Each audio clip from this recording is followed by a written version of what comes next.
just made the TCC aware of at their last meeting. And I think it might be very important that y'all know as y'all try to debate this issue. First off, try to address maybe some of the concerns of the citizens. There will be further public involvement in this process. This would be a typical DOT project, and as we develop plans, as we go through the environmental process, the planning process, if there's federal dollars, it will follow what's referred to as the NEPA process. If the state dollars, it will follow the SIGNA process. And basically, they're the same.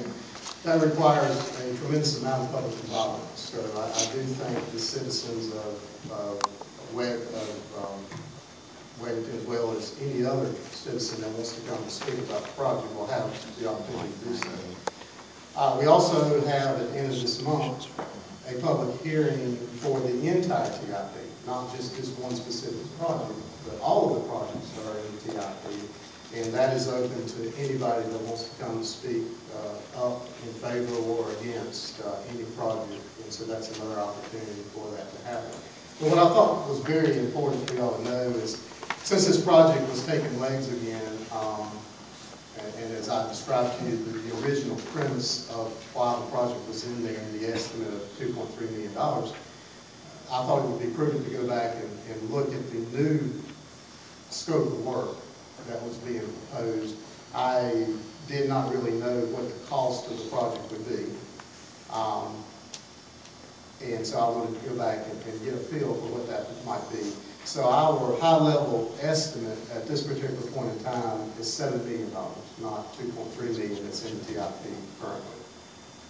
That's simply a two-lane road on a shoulder section that would be built on an eventual four-lane right-of-way, but it would just be your simple country road that's two lanes, shoulder sections, no pedestrian amenities, no bicycle amenities, just your simple bread and butter two-lane roadway. So I think that's important. Does that take away the need of the project? No, the project is still good. The DOT has recently completed a new feasibility study that actually looked at NC 84 all the way, I won't say all the way into Wesley Chapel.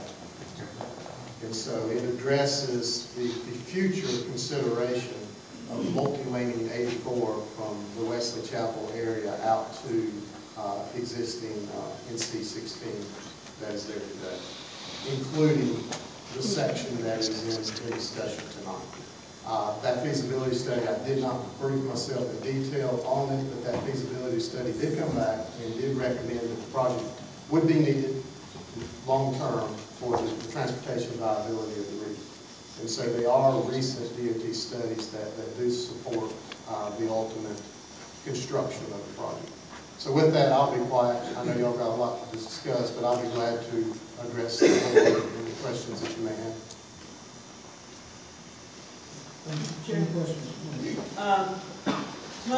2 months ago, we